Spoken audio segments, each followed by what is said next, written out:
The glint of sunlight off her spectacles blinded the station master momentarily as Florence Zeller stepped down from the train, clutching a leather-bound volume of Emerson's essays to her chest. Dust swirled around her ankles as she surveyed Stein's Pass, New Mexico territory, a dusty collection of wooden buildings that looked nothing like the promising frontier town described in Mr. Clayton Irving's letters. It was 1885, and Florence had traveled over 2,000 miles from Boston with dreams of a new beginning. At 24, she had resigned herself to spinsterhood in Massachusetts, where her passion for literature and science had earned her a teaching position, but frightened away potential suitors. The advertisement in the Eastern newspaper had seemed providential. Seeking educated woman of good character for matrimony, successful rancher, comfortable living guaranteed. The station master, a weathered man with a gray-streaked beard, approached her. "Miss Zeller, I presume?"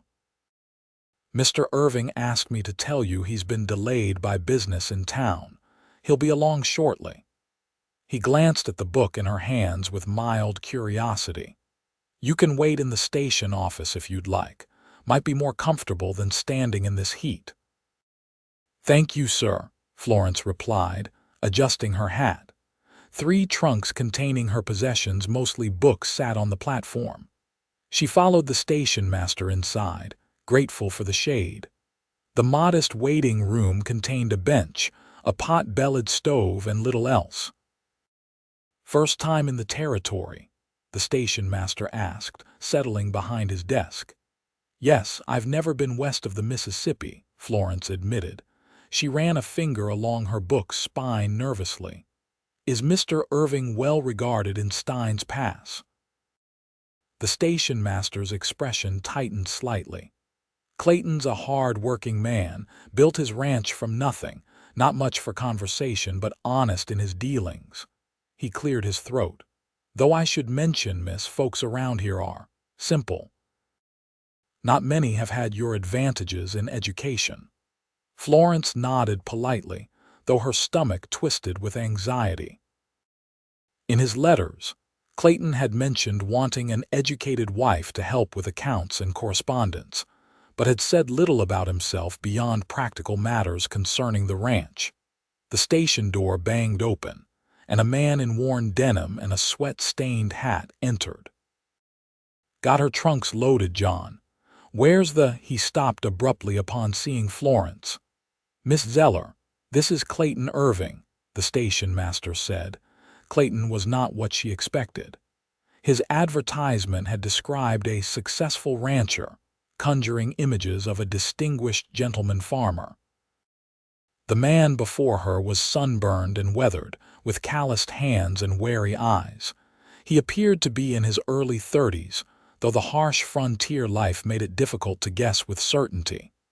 "Miss Zeller." He nodded curtly, making no move to take her hand. His gaze flickered to her book, then away. "Wagons outside. We should get moving if we want to reach the ranch before dark." Florence swallowed her disappointment at the cool reception. "Of course, Mr. Irving, I'm ready whenever you are." The wagon ride was uncomfortable in more ways than one.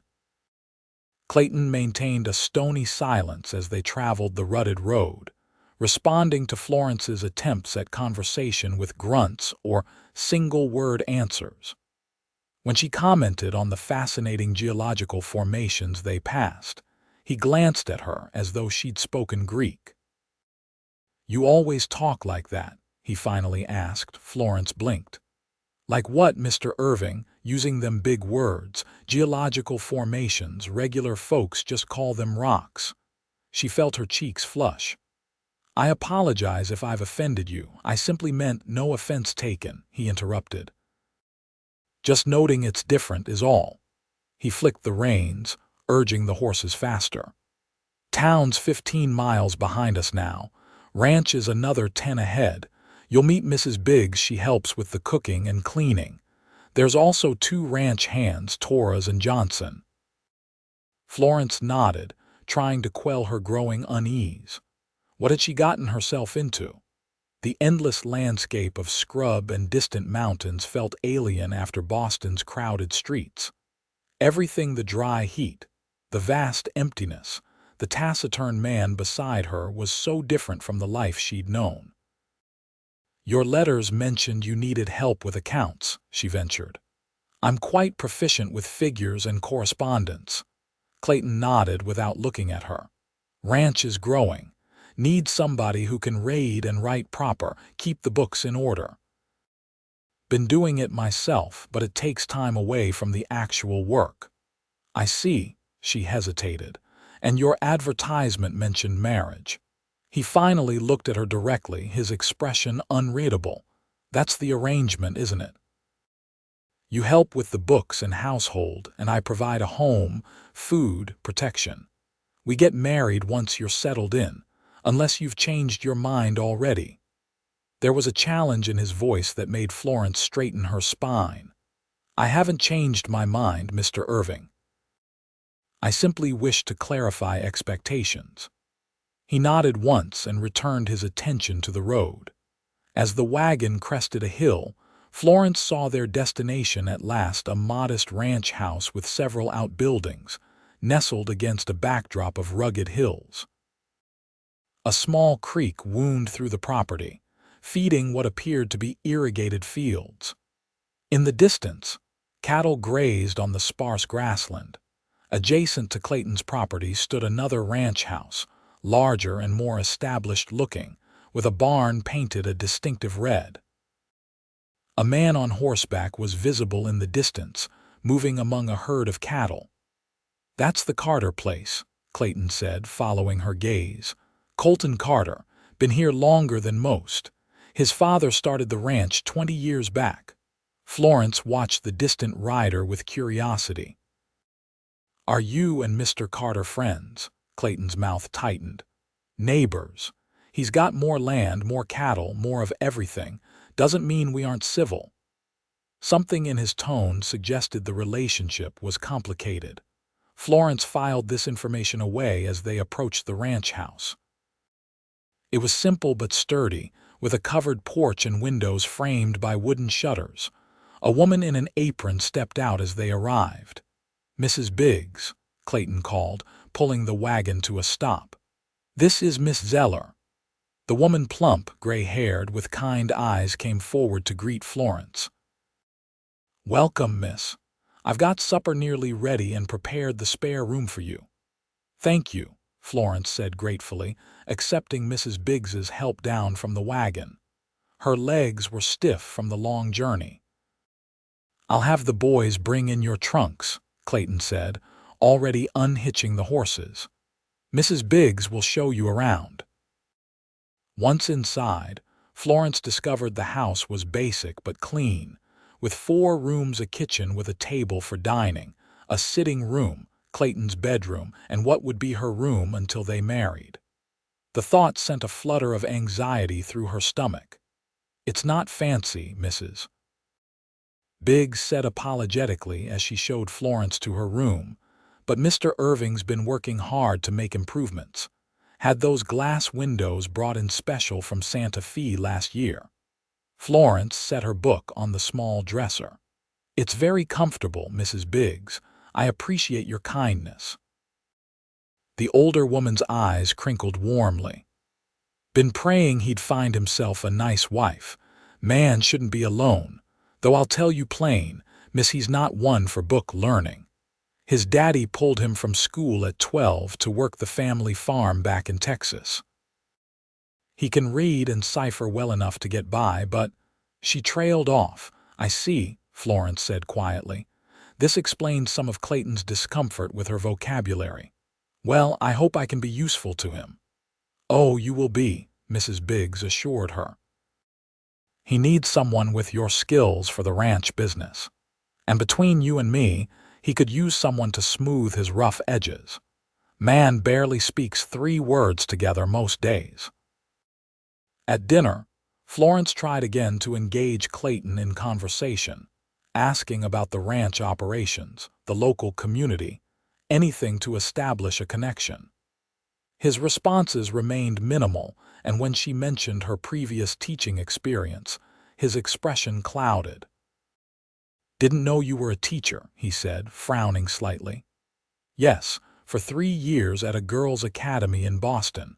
I taught literature and natural philosophy, what some call science," Florence explained.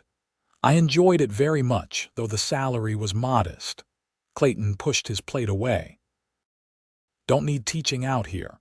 Need practical things. Keeping house. Raising children eventually." Florence set down her fork carefully. "I understand, Mr. Irving, but surely my education won't be a hindrance to those duties. In fact, when we have children, I could ensure they receive a good foundation in, don't need fancy education to run cattle or work the land," he interrupted. "Too much book learning makes people dissatisfied with honest work." An uncomfortable silence fell. Mrs. Biggs busied herself at the stove, pretending not to hear. "I assure you, Mr. Irving, I value honest work," Florence finally said. "My father was a shopkeeper, not a scholar. I simply believe knowledge and practical skills can coexist." Clayton looked unconvinced but nodded. "We'll see how things go. I've got the account books in my desk. You can look them over tomorrow." After dinner, Florence retreated to her room, fighting back tears of frustration. How could she have misread the situation so completely? Clayton's letters had requested an educated wife, but it seemed he wanted only her clerical abilities, not her mind or conversation. She opened her trunk and ran her fingers over her beloved books, Shakespeare, Austen, Dickens, along with volumes on natural history, astronomy, and mathematics. Would these treasures gather dust here? Unwelcome reminders of a world Clayton didn't value. Sleep came fitfully, and she woke the next morning determined to make the best of her situation. After breakfast, Clayton showed her the account book's disorganized records of cattle sales, supply purchases, and wages paid to the ranch hands. Florence immediately recognized the opportunity to be useful.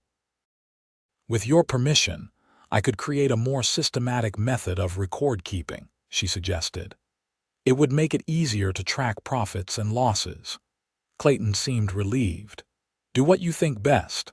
I'll be out with the herd most of the day. Torres and Johnson are repairing the north fence line." Left to her own devices, Florence spent the morning creating an improved bookkeeping system.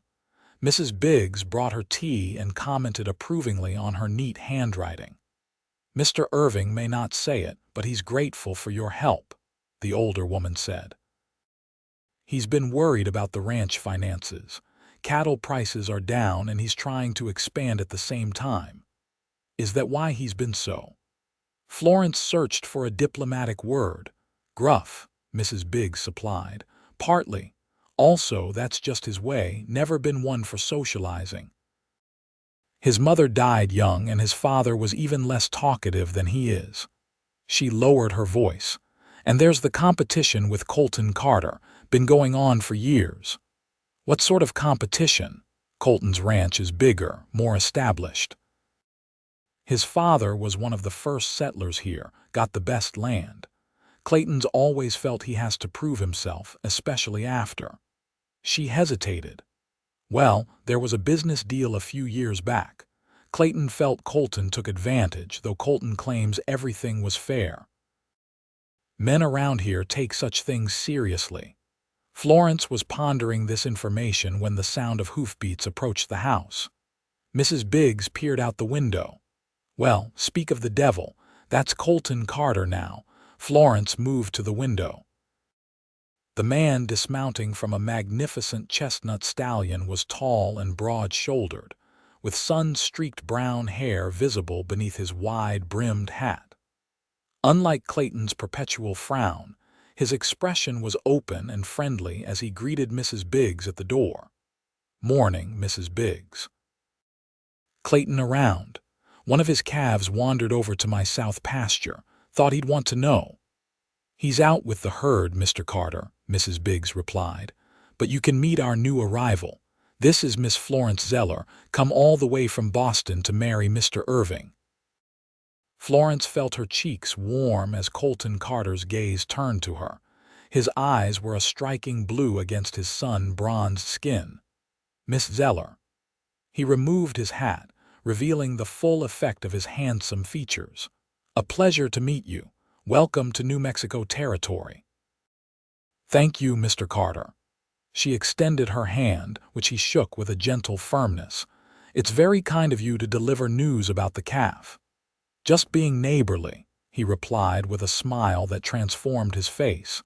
His gaze fell to the account books spread across the table. "Looks like Clayton's put you to work already." "I'm helping organize the ranch records," Florence explained. "It's no trouble. I enjoy creating systems to make information more accessible." Colton's eyebrows rose slightly. "Is that so? I could use someone with your skills." "My own books are in such disarray. My banker in Santa Fe threatens to disown me." There was a teasing lilt to his voice that made it clear he was joking, not seriously trying to poach her services. "You'll have to find your own Boston bride, Carter," came Clayton's voice from the doorway. No one had heard him approach. His expression was stormy as he looked between Florence and Colton. "Clayton," Colton nodded, unruffled by the cold reception. "Just letting you know you've got a calf wandered onto my property. Angus bull calf with the white patch on its forehead." "I'll send Torres to fetch it." Clayton stood stiffly, making no move to invite the neighbor inside. "No need. My boys can drive it over later today." Colton settled his hat back on his head. "Wouldn't want to take you away from showing Miss Zeller around." He turned to Florence with a warm smile. "I hope you'll be happy here, Miss Zeller. Stein's Pass has its rough edges, but there's beauty too, if you know where to look." "Thank you, Mr. Carter," Florence replied. "I'm looking forward to discovering it." After Colton departed, Clayton remained silent for an uncomfortable moment before muttering something about checking the irrigation ditches. He left without another word, the door slamming behind him. Mrs. Biggs sighed. "Don't take it personal, dear. Those two have been like oil and water for years." "Mr. Carter seemed perfectly pleasant," Florence observed. "Oh, he is. Most folks in the county think highly of him. He's educated too, went to school back east for a couple years before his father passed, and he had to take over the ranch. Started a lending library in town last year, donated the books himself." Florence's interest was piqued. "A library? In Stein's Pass?" Mrs. Biggs nodded. "Just a small one in the back of the general store." "But Mr. Carter believes in education, especially for the children around here who don't have many opportunities." Florence felt a pang of longing. A man who valued books and learning, just a neighboring property away. It seemed cruelly ironic. The next few days established a routine. Florence spent mornings with the account books, afternoons helping Mrs. Biggs with household tasks, and evenings trying to engage Clayton in conversation with limited success. Her attempts to discuss books or ideas were met with uncomfortable silence or dismissive remarks. On her fourth day at the ranch, Florence was hanging laundry when she heard a commotion from the barn. Clayton emerged, leading a limping horse, his face tight with concern. "Thunder's thrown a shoe and cut his hoof," he called to Mrs. Biggs. "Need to ride to town for the farrier and some medicine." "I can tend to it," Florence offered, approaching cautiously. "I assisted our local veterinarian in Boston several times when he treated carriage horses." Clayton looked skeptical. "This isn't a carriage horse. He's a working animal." "The principles are the same," Florence insisted. "Clean the wound, check for debris, apply a poultice to draw out infection. If you have yarrow or calendula growing wild around here, I could prepare something suitable." Clayton hesitated, clearly torn between skepticism and the need to address the injury quickly. "Let her try," Mrs. Biggs urged. If it doesn't work, you can still fetch the farrier tomorrow." Finally, Clayton nodded. "There's yarrow growing near the creek. I'll show you." As they walked to gather the herbs, Florence explained her knowledge of medicinal plants, a subject she'd studied independently after becoming fascinated by the intersection of traditional remedies and modern medicine. For the first time, Clayton seemed genuinely interested in her knowledge. "My grandmother used plant remedies," he admitted. "Had a book of recipes she brought from Scotland. Never learned them myself." "It's a fascinating field," Florence said, carefully gathering yarrow flowers.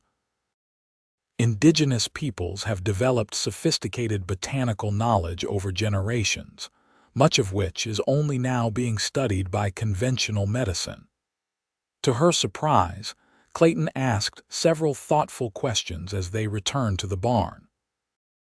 Together, they cleaned the horse's wound and Florence prepared a poultice, explaining each step. Clayton proved to be a quick study, his hands gentle with the nervous animal. "You're good with horses," Florence observed. "Better with animals than people most days," he replied, with the ghost of a self-deprecating smile. "Always know where you stand with a horse." For a brief moment, Florence glimpsed a different side of Clayton, patient, attentive, even vulnerable. But the moment passed, and by supper, his walls were firmly back in place. The next morning, Clayton inspected Thunder's hoof and found the wound already healing cleanly. He nodded to Florence across the breakfast table. "Your remedy worked. Saved me a trip to town and the farrier's fee." "I'm glad I could help," she replied, hoping this might represent a turning point in their relationship. But her optimism faded when she mentioned wanting to visit the town library, and Clayton's expression darkened. "Don't see the need. You've got your books here." "I thought it might be a good opportunity to meet some of the townspeople," Florence explained, "and perhaps find reading material relevant to the territory. Town's busy with harvesting and cattle sales. No time for social calls." Clayton pushed back from the table. "Need you here to finish organizing those supply invoices." Florence bit back a retort about being treated like a hired clerk rather than a future wife. She'd committed to this arrangement and would honor it for now, at least. But a small seed of doubt had taken root. Could she truly spend her life with a man who saw her education as an oddity at best, a liability at worst? Later that afternoon, as Florence was recording cattle tallies in the new ledger she'd created, hoofbeats announced another visitor. Looking up, she was surprised to see Colton Carter dismounting, leading a packhorse laden with what appeared to be books.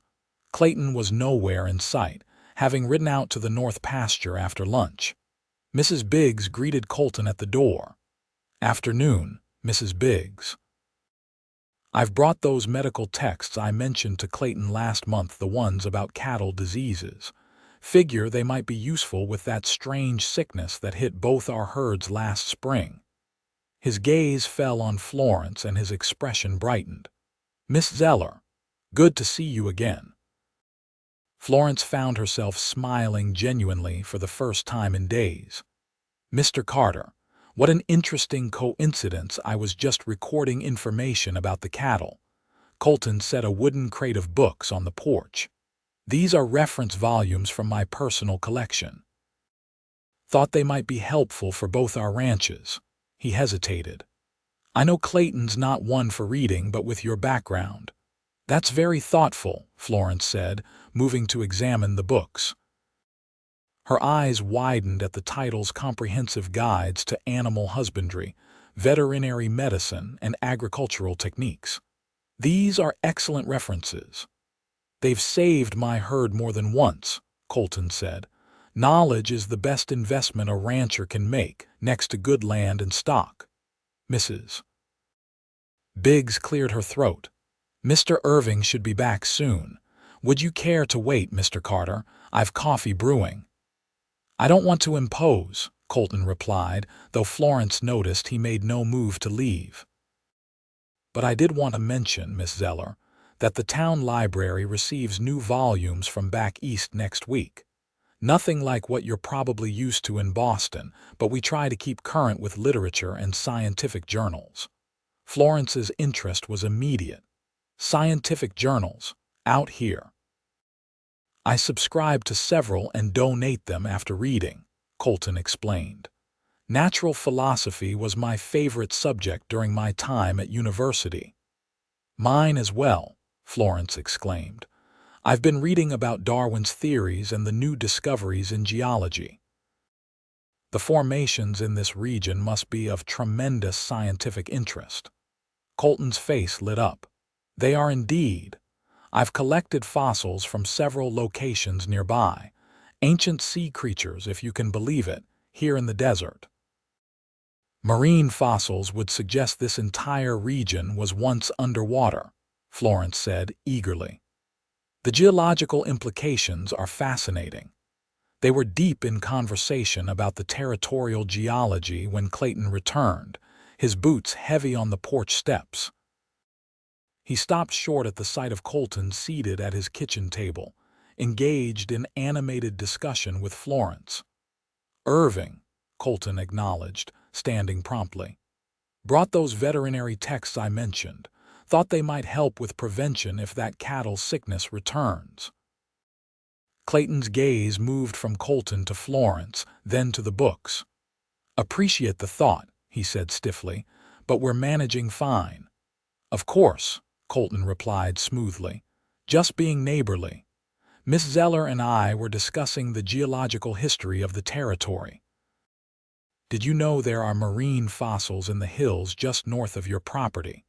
Suggests this was all seabed millions of years ago. Clayton's expression was unreadable. Land's use is raising cattle, not digging up old rocks.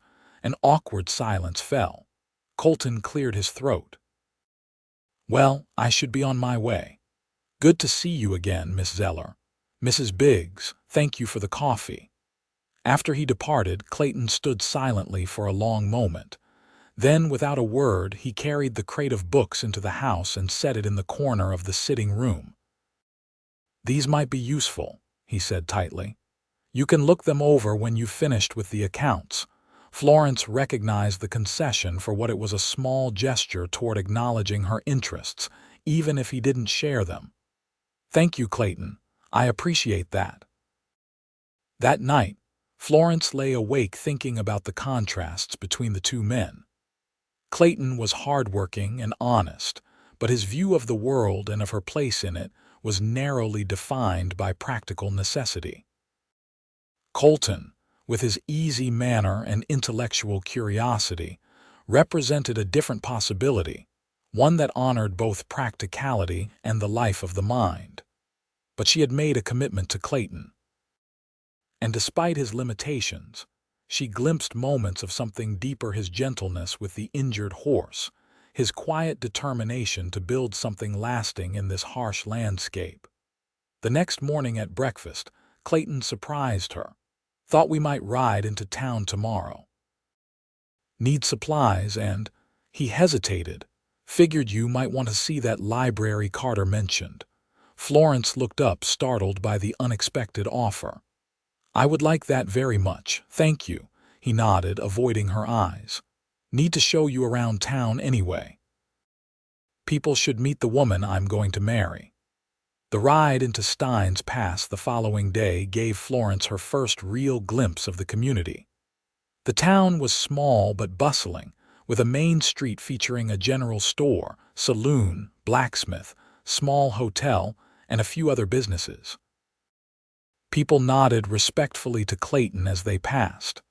Cattle's the main business, Clayton explained as they tied the horses outside the general store.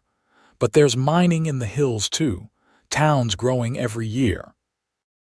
Inside the store, Florence was introduced to several townspeople, including the proprietor, Mr. Simmons, who beamed when Clayton mentioned she'd come from Boston. A real Eastern lady. We're honored, Miss Zeller. Irving's a lucky man. While Clayton discussed feed prices with Mr. Simmons, Florence wandered to the back of the store where a sign proclaimed, Stein's Pass Lending Library. The collection occupied several shelves modest by Boston standards, but impressive for a frontier town. She ran her fingers along the spines, finding recent novels, history volumes, and even a few scientific journals. "Find anything interesting?" came a familiar voice. Colton Carter stood nearby, his arms full of wrapped packages. "Mr. Carter," Florence smiled, "I'm impressed by the collection. This must be a valuable resource for the community." "It's a start," he said. "My mother always said books were windows to worlds beyond our own. Seems especially important out here, where horizons can feel both endless and confining at the same time." "That's beautifully put," Florence replied, struck by the poetic sentiment. "Miss Zeller," Clayton's voice cut through their conversation as he approached from the front of the store. "Found the library, I see." "Yes, it's lovely," she replied, trying to include him in their discussion. "Perhaps we could borrow a volume or two." Clayton glanced at the shelves with minimal interest. "If you like. We should finish our business and head back soon. Storm clouds building to the west." Colton nodded agreeably. "Weather changes fast this time of year. Good you noticed, Irving." Florence selected a book on southwestern natural history and a recent novel, which Mr. Simmons recorded in the lending ledger. As they prepared to leave, Colton mentioned a community gathering planned for the following weekend. "Harvest celebration at the schoolhouse," he explained. "Music, food, dancing. The whole county turns out.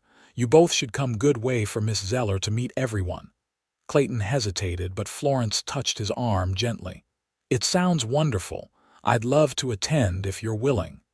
After a moment, Clayton nodded. "We'll see how the week's work goes." The ride home was quiet, but not uncomfortably so. Clayton seemed lost in thought, and Florence respected his silence, using the time to observe the landscape with new appreciation after browsing the natural history book. When they crested the hill overlooking both ranches, Clayton pulled the wagon to a stop. "Not what you're used to, I expect," he said, gesturing to the modest spread below. "Compared to Boston, must seem primitive." Florence considered her words carefully. "It's different, certainly. But there's beauty here, a different kind than I knew before. And purpose. I can see why you're proud of what you've built." Clayton looked at her directly, his expression more vulnerable than she'd yet seen. "When I wrote that advertisement, wasn't sure what to expect. Figured I needed a practical woman who could help with the books, maybe teach our children someday." He paused. "Didn't count on someone like you with all them ideas and learning. Is that disappointing?" Florence asked softly. He shook his head slowly. "Just don't know what you see in all this. Man like Carter, he understands your books and theories. Makes more sense for a woman like you." The admission stunned Florence. "Mr. Carter is not the man I agreed to marry," she said carefully. "You are." Clayton flicked the reins, setting the horses in motion again. "Just saying, I know my limitations." Later that evening, after supper, Florence found Clayton sitting alone on the porch, staring at the distant lights of the Carter ranch. She brought him a cup of coffee and sat beside him. "May I ask you something, Clayton?" He nodded, accepting the coffee. "Why did you specifically request an educated woman in your advertisement? There must be unmarried women closer to home who could keep house." Clayton was silent for so long that Florence thought he might not answer. Finally, he spoke, his voice low. "My mother could read and write, taught me my letters before she passed. Father couldn't read a word. Used to get cheated in business deals because he couldn't understand the contracts. Made him bitter, suspicious of everyone." He sipped his coffee. "When I started this ranch, promised myself I'd do better. Need someone who understands the business side, someone who could teach our children properly." Florence felt a surge of compassion. "That's very forward-thinking," he shrugged. "Just practical." "But didn't think about what it means. living with someone so different, someone who talks about fossils and Darwin and uses words I don't understand. I could use simpler words, Florence offered. Clayton shook his head. That's not what I meant. Don't want you to be less than you are. Just don't know if I'm enough for someone like you. The raw honesty of his statement touched Florence deeply. For the first time, she saw that his gruffness masked insecurity rather than disdain for her education. Clayton, she said gently, different kinds of knowledge have value. You understand this land, these animals, in ways I never could without years of experience. We could learn from each other if we're both willing. He looked at her then, really looked at her, as if seeing her clearly for the first time. You really believe that? I do, she said, and realized she meant it. The week leading up to the harvest celebration brought subtle changes to their relationship. Clayton began asking questions about her books, not with enthusiasm but with genuine curiosity about what interested her. Florence, in turn, asked him to explain ranch operations, absorbing his practical knowledge with respect. When Saturday arrived, Florence dressed in her best gown, a blue silk that brought out the amber flecks in her hazel eyes. She'd never been one for vanity but found herself wanting to make a good impression on the community. When she emerged from her room, Clayton stared at her with undisguised appreciation. You look. He searched for words, real nice. From Clayton, this constituted high praise. Florence smiled. Thank you. You look quite handsome yourself. He'd clearly made an effort, wearing a clean white shirt and his best trousers, his usually unruly hair slicked back with water. The schoolhouse was transformed for the celebration, with lanterns strung across the yard and tables laden with food. It seemed the entire county had turned out ranchers, townspeople, and farmers from the surrounding areas. Florence was introduced to so many people she could hardly keep the names straight. The local fiddler struck up a lively tune, and couples began to dance. Florence watched with delight as Mrs. Biggs was swept onto the floor by the blacksmith, moving with unexpected grace for her size. Would you care to dance? Clayton asked stiffly, extending his hand. I'd be delighted, Florence replied, touched by his effort despite his obvious discomfort with social gatherings. Clayton proved to be a competent if unimaginative dancer, guiding her carefully through the simple steps. As they moved among the other couples, Florence caught sight of Colton Carter dancing with the schoolteacher, a pretty young woman who was laughing at something he said. After the dance, Clayton was drawn into conversation with several other ranchers about beef prices, leaving Florence momentarily alone. She was examining the schoolhouse bookshelves when Colton approached. Enjoying the celebration, Miss Zeller? Very much, she replied. Everyone has been wonderfully welcoming. Colton smiled. Small towns can be that way, suspicious of outsiders at first, then adopting them completely. Speaking of books, I received a shipment yesterday that includes several volumes I think would interest you. Latest scientific journals from back east. Florence's eyes lit up. How wonderful! I've been missing intellectual stimulation. You're welcome to borrow them anytime, he offered. In fact, I've been thinking we have enough educated folks in the county now to perhaps start a discussion group. Monthly meetings to debate ideas, share knowledge. That would be marvelous, Florence exclaimed. In Boston, I belong to a ladies' philosophical society. We read everything from Greek classics to modern scientific theory. Exactly the sort of thing I had in mind, Colton said enthusiastically. Would Clayton allow you to participate, do you think? The question gave Florence pause. Allow wasn't a word she was comfortable with, yet she understood the reality of her position. I believe he would, she said carefully. He's more supportive of intellectual pursuits than he first appeared. Colton looked skeptical but nodded. I hope you're right. It seems a shame he was interrupted by Clayton's return. "Food's being served," he said, his expression guarded as he looked between them. "Excellent," Colton replied easily. "I was just telling Miss Zeller about starting a book discussion group in town, once a month or so, for those interested in literature and ideas. Thought she might enjoy participating." Clayton's jaw tightened almost imperceptibly. "That's so." Florence held her breath, but to her surprise, Clayton simply nodded. "Seems like something you'd like," he said to her. "Long as it doesn't interfere with ranch business."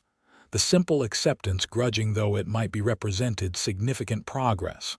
Florence smiled warmly at him. "Thank you, Clayton. That's very understanding." As they moved toward the food tables, Clayton kept his voice low. "Meant what I said the other night. Don't want you to be less than you are." The evening continued pleasantly, with more dancing and conversation. Florence was pleased to meet several women who shared her interest in books, including the schoolteacher, Miss Henderson, who had studied at a women's college in Pennsylvania. As the celebration wound down, Florence found herself genuinely content.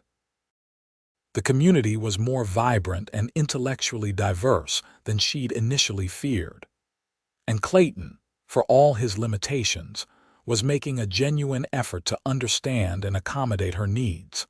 On the wagon ride home, beneath a canopy of brilliant stars, Florence broke the comfortable silence.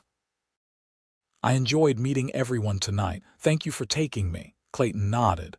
"Folks liked you, could tell." "I liked them too," she replied. "This place feels more like home than I expected it would." He glanced at her, his expression softening in the moonlight. "Glad to hear it." The following weeks brought a new rhythm to their relationship. Florence continued organizing the ranch accounts, but also found time to read and correspond with her former colleagues in Boston. Clayton no longer seemed threatened by her intellectual pursuits, even helping her set up a small desk by the sitting room window where the light was best for reading. In turn, Florence took a genuine interest in the ranch operations, applying her analytical mind to improving efficiency and suggesting innovative solutions to practical problems. When she proposed a new irrigation system based on principles she'd read about in a scientific journal, Clayton not only listened, but implemented her idea, which resulted in significant water conservation.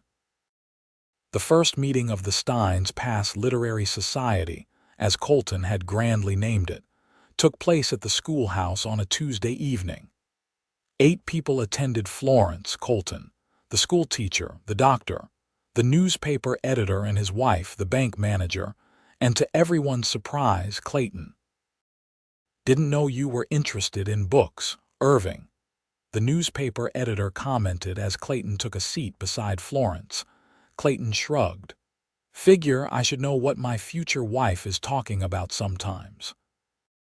The discussion centered on a recently published novel that explored the changing American frontier. Florence was impressed by the thoughtful observations from the group, particularly Colton's insights into how the romanticized Eastern view of the West conflicted with the complex reality. Clayton said little during the formal discussion, but listened attentively. On the ride home, however, he had several pointed observations about the book's depiction of ranch life. "Authors never mucked a stall or branded a calf, that's clear," he said. "Gets the details wrong." Florence smiled. "That's a valuable perspective, Clayton. You should share it next time." He looked skeptical. "Carter and the doctor, they talk so educated, use all them fancy words. But they don't have your practical experience," Florence pointed out. "That's equally valuable to the discussion."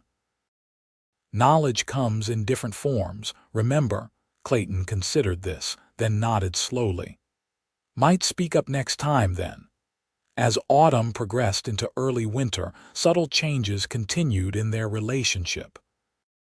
Clayton began helping Florence with her fossil collecting expeditions into the nearby hills. initially just as protection against wildlife or outlaws, but gradually developing his own interest in her discoveries. "This one here," he said one afternoon, holding up a fossilized shell, "looks just like the ones I saw on the Gulf Coast as a boy." "Exactly," Florence exclaimed. "That's because this entire region was once covered by an ancient sea. Isn't it remarkable to hold evidence of such profound change?" Clayton turned the fossil over in his calloused hands. "Makes a man feel small, thinking about that much time passing." "I find it comforting, actually," Florence replied. "Our problems seem less overwhelming when viewed against the vastness of geological time." Clayton looked at her with newfound respect. "Never thought of it that way." One evening in early December, as they sat by the fire after supper, Clayton cleared his throat nervously. "Been thinking, Florence. We've known each other 3 months now." "Yes," she prompted when he fell silent. "Wondering if you're still planning to honor our arrangement. About getting married," he said awkwardly. "Understand if you've changed your mind. Man like Carter probably makes more sense for you." Florence set aside her book, surprised by the direction of his thoughts. "Why do you keep mentioning Mr. Carter?" Clayton looked uncomfortable. "Seen how you two talk, about books and ideas and such, and he's got the bigger ranch, better prospects." "Clayton," Florence said firmly, "if I wanted to marry Colton Carter, I would have responded to his advertisement, not yours. He didn't place one." "That's not my point," she said, frustrated. "I've chosen to be here with you. Yes, Colton and I share certain interests, but a marriage needs more than intellectual compatibility." "What else does it need?" Clayton asked, genuinely curious. Florence considered the question carefully. "Mutual respect, willingness to grow together, practical partnership in building a life." She paused. "And affection, of course." Clayton's expression was unreadable in the firelight. "You feel those things?" For me, the question touched Florence deeply. Despite his gruff exterior, Clayton had shown himself to be honorable, hardworking, and increasingly willing to accommodate her interests and needs.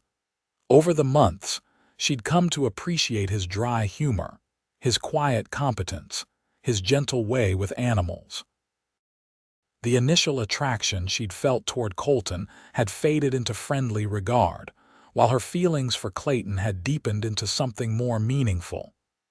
"I do," she said softly. "Do you feel them for me?" Instead of answering directly, Clayton reached into his pocket and produced a small wooden box. "Rode into Santa Fe last week while you were visiting with the schoolteacher," he explained, handing it to her. "Thought you might like something proper if you're still willing to be my wife." Florence opened the box to find a simple gold band with a small pearl. It wasn't elaborate, but the thoughtfulness behind it moved her deeply. "It's beautiful," she whispered. "Pearl reminded me of those fossils you like," Clayton said, his voice rough with emotion. "Something ordinary made special by time and pressure. Like people, maybe." The sentiment, unexpectedly poetic from such a practical man, brought tears to Florence's eyes.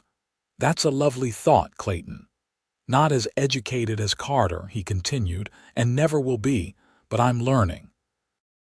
And I respect what you know, what you can teach me and our children someday." He took her hand carefully. "Never thought I'd find someone who makes me see the world differently. But you do, Florence."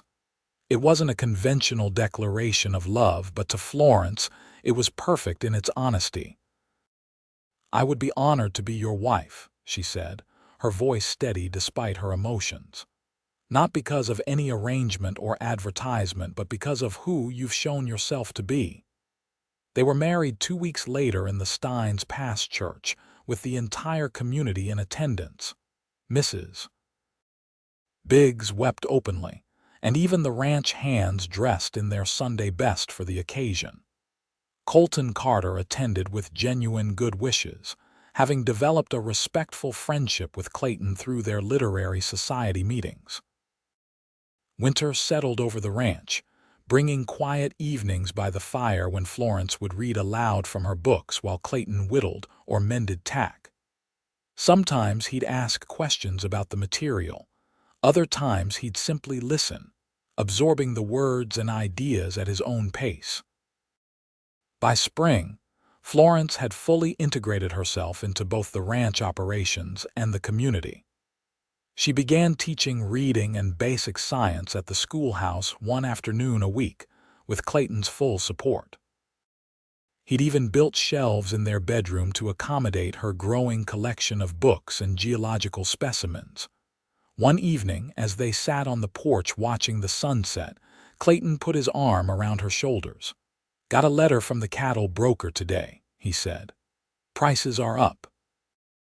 And that new breeding program you suggested is paying off. Our calves are fetching top dollar." "That's wonderful news," Florence replied, leaning into his embrace. "Been thinking," he continued, "about expanding. Not just more cattle, but maybe trying some of those agricultural experiments you read about. Diversifying, you called it." "You want to implement the crop rotation system?" Florence asked, pleasantly surprised. Clayton nodded. "Makes sense the way you explained it. And—" he hesitated. "Thought we might build an addition to the house. Proper study for you with windows facing east like you mentioned liking, and maybe a nursery adjoining our bedroom." Florence looked up at him, her heart full. "A nursery?" He smiled, a full, unreserved smile that transformed his face. "Figure it's time to start thinking about that family we talked about, if you're ready." "I'd like that very much," she said, reaching up to touch his weather-roughened cheek. Clayton covered her hand with his own. "Never would have believed, when I wrote that advertisement, that I'd end up with a wife who knows about fossils and irrigation systems and cattle breeding. Thought I just needed someone who could keep the books." He shook his head in wonder. "Got so much more." "As did I," Florence replied softly. "I came seeking security and found a partner who values not just what I know, but who I am." As the last rays of sunlight gilded the distant mountains, Clayton pulled her closer. "Reckon that's what a real marriage is," he said. "Two different kinds of knowledge, coming together to build something neither could create alone." Florence rested her head against his shoulder, content in the knowledge that she had found her place not despite her education, but because of it, and because of a man wise enough to recognize its value, even when it challenged his understanding of the world. In the years that followed, the Irving Ranch prospered, becoming known throughout the territory for its innovative practices and high-quality stock. Florence and Clayton welcomed 3 children, 2 boys and a girl, all of whom grew up with their father's practical knowledge and their mother's love of learning. The Steins Pass Literary Society continued to flourish, with Clayton eventually serving as its president, a position that amused him greatly. "From barely reading to leading discussions on Shakespeare," he would say with a shake of his head, "life takes unexpected turns." Colton Carter remained a good friend and neighbor to them both, eventually marrying the schoolteacher. The two families' children grew up together, their friendship healing the old competitive wounds between the ranches. And on quiet evenings, long after the children were grown and had families of their own, Florence and Clayton still sat on their porch, watching the sunset. She would often find him examining one of her fossils, turning it over in hands that had grown more gnarled with age but no less gentle. "Still thinking about that ancient sea?" she would ask. And Clayton, his eyes crinkling at the corners, would nod and say, "Still thinking about how fortunate I am that my mail-order bride was too educated for her groom, but decided to stay anyway." "I found exactly the man I needed," Florence would reply, taking his hand in hers. "One wise enough to value a woman's mind." And together, they would watch darkness fall over the land they both loved, their different kinds of knowledge having built a life richer than either could have imagined alone.